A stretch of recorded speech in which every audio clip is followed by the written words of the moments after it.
आज की इस वीडियो में हम टेबुलर अप्रोच ऑफ प्राइसिंग पे एक प्रॉब्लम सॉल्व करेंगे। लेकिन उससे पहले अगर प्राइसिंग की बात की जाए तो प्राइसिंग एक ऐसा अमल है, एक ऐसा तरीकाकार है जिसके थ्रू कोई भी कंपनी अपनी प्रोडक्ट या सर्विस के लिए मार्केट प्राइस सेट करती है। लेट सपोज कि एक कंपनी है अल्फा कंपनी, जिसने जो एक मैन्युफैक्चरिंग कंपनी है और मैन्युफैक्चर करती है बॉटल्स, और उसने सपोज किया है कि उसकी जो बॉटल्स की प्राइस होगी वो होगी रुपीज 1500। अब इस रुपीज 1500 को सेट करने के लिए डिफरेंट अप्रोचेस इस्तेमाल की जाती हैं, जिनमें से एक अप्रोच है टेबुलर अप्रोच। अब एक जो अप्रोच है टेबुलर अप्रोच, ये सब फॉर्म है, मतलब डिमांड बेस्ड अप्रोच की ये एक कैटेगरी है या एक फॉर्म है जिसके थ्रू आज हमने प्राइस को कैलकुलेट करना है। अब ये तो डिमांड बेस्ड अप्रोच है। इस अब टेबुलर अप्रोच में क्या होता है कि टेबुलर अप्रोच में डिफरेंट प्राइसेस पे डिफरेंट डिमांड दी होती है और डिफरेंट कॉस्ट दी होती है प्रोडक्ट की। अब इस डिफरेंट डिमांड की बेसिस पे और डिफरेंट कॉस्ट की बेसिस पे कंपनी क्या कर लेगी, कंपनी अपनी प्रोडक्ट के लिए प्रॉफिट को कैलकुलेट कर लेगी।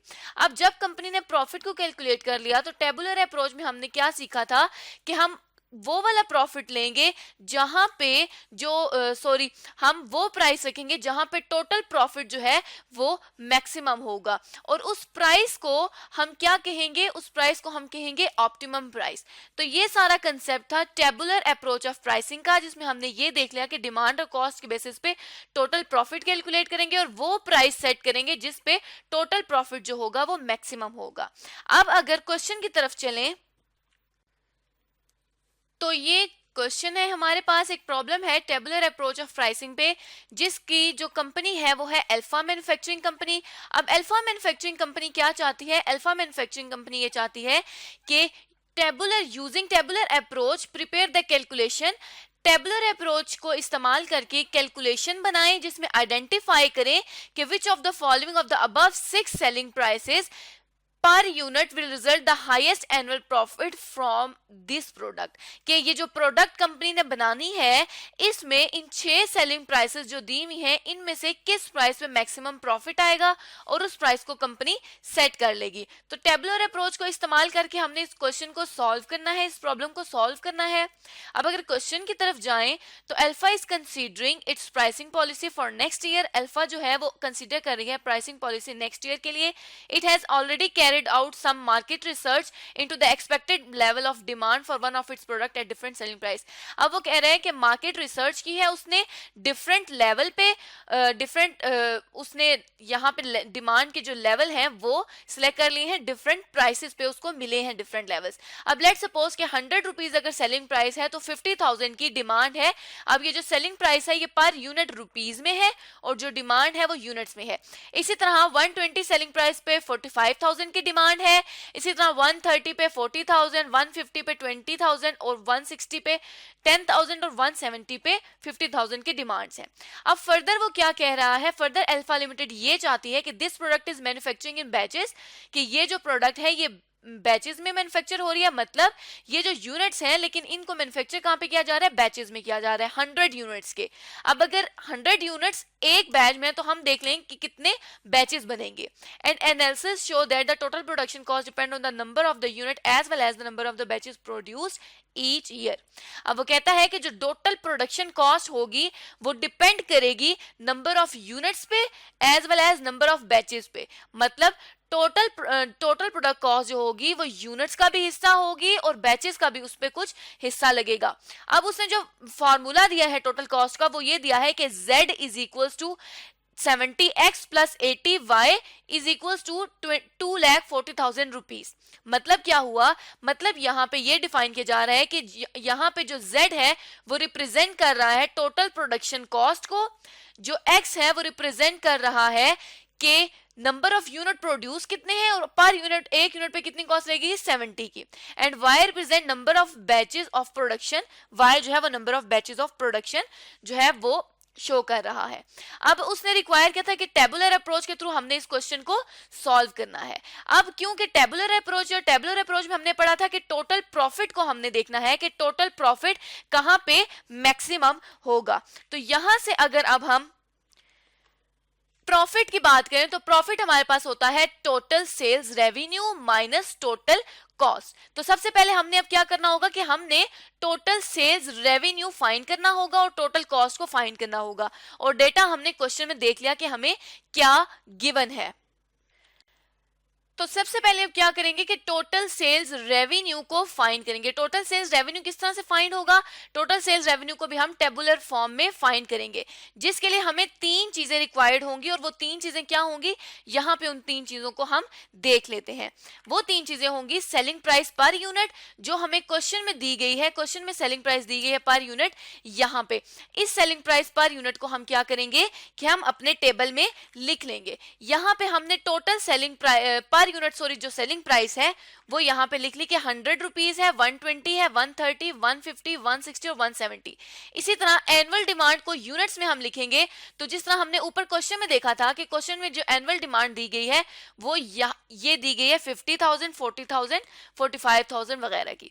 यहाँ पे हम अपनी सेल्स प्राइस के आगे एनुअल डिमांड को भी लिख देंगे, जो कि 100 रुपीज पे थी 50,000 की, 120 पे 45,000 की। अब टोटल सेल्स रेवेन्यू के लिए हम क्या करेंगे कि हमने सेलिंग प्राइस को एनुअल डिमांड से मल्टीप्लाई कर देना है। मतलब टोटल सेल्स में क्या होगा, तो यहां पे हमने टोटल सेल्स रेवेन्यू का फॉर्मूला देखा कि selling price into annual demand कर देंगे। तो यहाँ पे अब हम क्या कर लेंगे कि टोटल सेल्स रेवेन्यू के लिए टोटल सेल्स रेवेन्यू का फॉर्मूला लगाएंगे, जो कि क्या आएगा कि ये सेलिंग प्राइस है 100, इसको मल्टीप्लाई कर देंगे एनुअल डिमांड से, तो यहाँ पे क्या आ जाएगी, टोटल सेल्स रेवेन्यू आ जाएगा 5 मिलियन रुपीज का। इसी तरह नेक्स्ट केस में भी हम क्या कर देंगे कि सेलिंग प्राइस को मल्टीप्लाई कर देंगे एनुअल डिमांड के साथ, तो यहाँ पे 54 लाख रुपीस का टोटल रेवेन्यू आ जाएगा, या 5.4 मिलियन का। इसी तरह हमने हर सेलिंग प्राइस को हर एनुअल डिमांड से मल्टीप्लाई करके टोटल रेवेन्यू कैलकुलेट कर लिया। अब फर्स्ट पार्ट हमने प्रॉफिट का कैलकुलेट कर लिया, जो कि था टोटल सेल्स रेवेन्यू। अब जो सेकेंड पार्ट है टोटल कॉस्ट वाला, हमने वो कैलकुलेट करना है। अब टोटल कॉस्ट के लिए क्वेश्चन में हमें ये एक इक्वेशन टाइप हमें दिया हुआ है फॉर्मूला, जिसके थ्रू हमने टोटल कॉस्ट को कैलकुलेट करना है। अब टोटल कॉस्ट में हमें बैचेस का भी जिक्र किया गया है, तो हमने बैचेस भी फाइंड करने हैं कि कितने बैचेस होंगे, और उसके मुताबिक हमने टोटल कॉस्ट का फॉर्मूला लगा के इसको सॉल्व करना है। अब यहाँ पे हम टोटल कॉस्ट के केस में यहाँ पे टोटल कॉस्ट का फॉर्मूला लिख लेंगे ताकि हमें ईजी हो जाए। 70x, x का मतलब क्या था, हमने क्वेश्चन में पढ़ा था कि जो x था वो था यूनिट्स एनुअल डिमांड की, जो y था वो रिप्रेजेंट कर रहा था number of batches of production को। तो यहाँ पे हम क्या करेंगे कि अब जो हमने टेबल बनाना है वो इस तरह से बनाना है कुछ कि एनुअल डिमांड उसमें पर यूनिट्स के मुताबिक भी आए, एनुअल डिमांड बैचेस के मुताबिक भी आए। तो यहाँ हम एनुअल डिमांड को यूनिट्स और बैचेस के मुताबिक कर लेंगे कि एनुअल डिमांड को हम यूनिट्स में पहले लिख लेंगे, जो हमने क्वेश्चन में देखा था कि एनुअल डिमांड हमारी यूनिट्स में कितनी थी, 50,000, 45,000। जिस तरह हमने रेवेन्यू को फाइंड करने के लिए एनुअल डिमांड लगाई थी, उसी तरह यहाँ पे भी हम कॉस्ट को फाइंड करने के लिए भी एनुअल डिमांड लगाएंगे, लिख लेंगे। तो यहाँ पे हम अपनी एनुअल डिमांड को लिख देते हैं, जो कि अब हमने यहाँ पर लिख दी। अब एनुअल डिमांड को बैचेस में करने के लिए क्या कहा गया है, क्वेश्चन में ये इंफॉर्मेशन दी गई है कि ये जो डिमांड है ये यूनिट्स में दी गई है, और एक बैच जो है वो 100 यूनिट्स का है। तो अब बैचेस किस तरह से कैलकुलेट किए जाएंगे कि 50,000 को जब 100 से डिवाइड किया जाएगा तो टोटल बैचेस कैलकुलेट हो जाएंगे। जिस तरह अब यहां पे हम कर लेते हैं कि अब ये जो एनुअल डिमांड है 50,000 यूनिट्स की, इसको डिवाइड कर लेंगे 100 के साथ, तो हमारे पास बैचेस में एनुअल डिमांड आ जाएगी। तो फर्स्ट की जो बैचेस की एनुअल डिमांड आई है वो आई है 500 यूनिट्स। तो इसी तरह अब जब सेकेंड के लिए करेंगे तो वो भी इस तरह करेंगे कि 45,000 को डिवाइड कर देंगे 100 से, तो यहाँ पे क्या आ जाएगी, यहाँ पे कंपनी के पास आ जाएगा उसकी एनुअल डिमांड बैचेस में। इसी तरह अब हम बाकी के लिए भी कैलकुलेट कर लेंगे। तो यहाँ पे अब हमने एनुअल डिमांड बैचेस में भी कैलकुलेट कर ली। एनुअल डिमांड जो यूनिट्स में थी इसको डिवाइड करके 100 से, तो हमने एनुअल डिमांड बैचेस में कैलकुलेट कर ली। अब टोटल कॉस्ट को कैलकुलेट करने के लिए ये हमें एक फॉर्मूला टाइप दिया हुआ है। ये हमारे पास एनालिसिस शो हुआ है कि 70x मतलब कि 70 को मल्टीप्लाई हम कर देंगे x से, तो x में एनुअल डिमांड यूनिट्स में है, इसको यूनिट्स में मल्टीप्लाई कर देंगे। प्लस हमें क्या इंफॉर्मेशन दी गई है, हमें इंफॉर्मेशन दी गई है कि जो 80 है, अब 80 आ जाएगा और 80 को मल्टीप्लाई कर देना है किसके साथ, एनुअल डिमांड जो बैचेस में है, और बैचेस कितने हैं 500 के। इसमें अब हमने प्लस क्या करना है, जो यहाँ पे 240,000 दिया हुआ है, तो यहाँ पे प्लस कर लेंगे 2,40,000 रुपए, तो हमारे पास आ जाएगी टोटल कॉस्ट जो कि है 3,78,000 की। और ये टोटल कॉस्ट जो है ये हमारे पास आई है रुपीज में। इसी तरह से अब बाकी तमाम जो एनुअल डिमांड के लेवल्स हैं इन पे टोटल कॉस्ट को कैलकुलेट कर लेंगे, उसी तरह से कि जो 70 है उसको मल्टीप्लाई कर देंगे 45,000 से, क्योंकि ये है हमारे पास x, इसमें प्लस कर देंगे 80 को और मल्टीप्लाई कर देंगे 80 को एनुअल डिमांड जो y की है, और वो है ये 450, और इसमें साथ ही प्लस कर देंगे 2,40,000 जो कि हमारे फंक्शन में हमें दिया हुआ है। तो यहाँ पे हमारे पास नेक्स्ट टोटल कॉस्ट भी आ गई।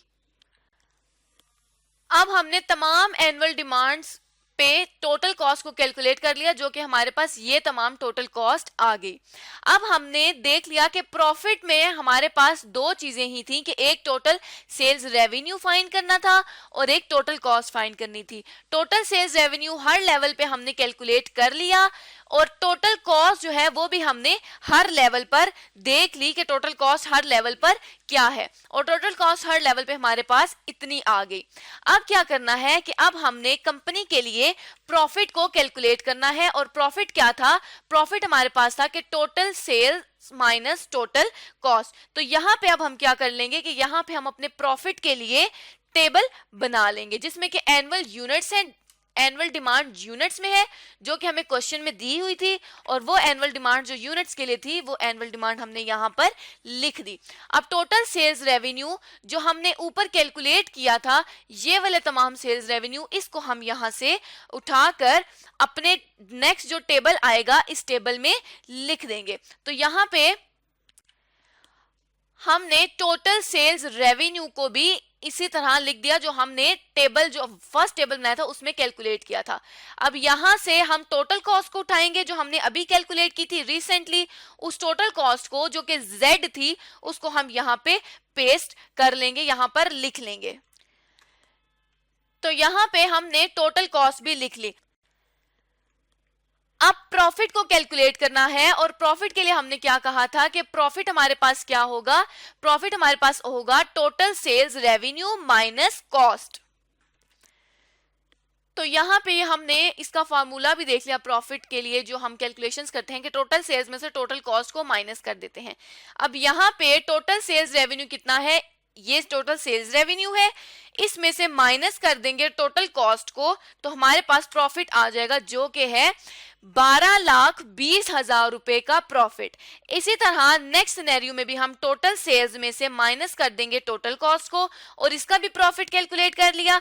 इसी तरह हर लेवल पे हम टोटल प्रॉफिट को कैलकुलेट कर लेंगे।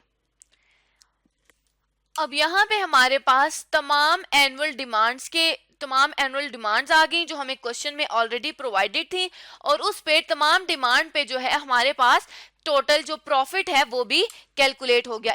इन दोनों को हम बोल्ड कर दें क्योंकि अब हमने इन दोनों की बेसिस पे डिसीजन जो है वो लेना है। अब यहाँ पे तो प्रॉफिट कैलकुलेट हो गया डिमांड पे, और इस डिमांड के ऊपर, इस हर डिमांड के लेवल पे जो प्राइस थी उसको भी हम देखेंगे और उस प्राइस को हम सिलेक्ट करेंगे। तो सबसे पहले देख लेते हैं कि टोटल प्रॉफिट जो है वो किस डिमांड पे सबसे ज्यादा है, और अब फिर हम चेक करेंगे कि उस डिमांड पे सेल्स प्राइस क्या है और उस सेल्स प्राइस को अपनी कंपनी के लिए सिलेक्ट कर लेंगे। तो यहाँ पे 12,20,000 रुपए का प्रॉफिट है, यहाँ पे 19,74,000 का प्रॉफिट है, यहाँ पे 21,28,000 रुपए का प्रॉफिट है, जो कि इन तमाम प्रॉफिट्स में से सबसे ज्यादा प्रॉफिट है। तो यहाँ पे हम इसको ए का रैंक दे देंगे कि यहाँ पे ये जो प्रॉफिट है ये सबसे ज्यादा प्रॉफिट है, और इसको हम कर देंगे कलर, ताकि हमें पता चल जाए कि ये प्रॉफिट जो था हमारे पास सबसे ज्यादा प्रॉफिट था। और ये किस डिमांड लेवल पे ये प्रॉफिट सबसे ज्यादा है, ये सब ज्यादा प्रॉफिट है 40,000 यूनिट्स पे। तो अब हम ऊपर अपने देख लेंगे कि 40,000 यूनिट्स पे क्या सेल्स प्राइस थी। तो हम अगर क्वेश्चन की तरफ वापस चलें तो ये 40,000 की एनुअल डिमांड है, जिसके ऊपर अगर हम देखें तो जो सेल प्राइस आ रही है वो आ रही है 130 रुपीज की। तो यहाँ पे अब इससे क्या मतलब हुआ कि जो अल्फा कंपनी है वो अपनी प्रोडक्ट के लिए क्या सेल प्राइस रखेगी, वो अपनी प्रोडक्ट के लिए सेल प्राइस रखेगी 130 रुपीज पर यूनिट की। तो इस तरह से आज की इस वीडियो में हमने जाना कि जो टेबुलर अप्रोच है उसके थ्रू हम किसी भी कंपनी के लिए प्राइस किस तरह से कैलकुलेट कर सकते हैं। और अल्फा मैन्युफैक्चरिंग कंपनी के लिए हमने 130 रुपीज की प्राइस सेट की, और 130 रुपीज पे एनुअल डिमांड क्या थी, 40,000 थी।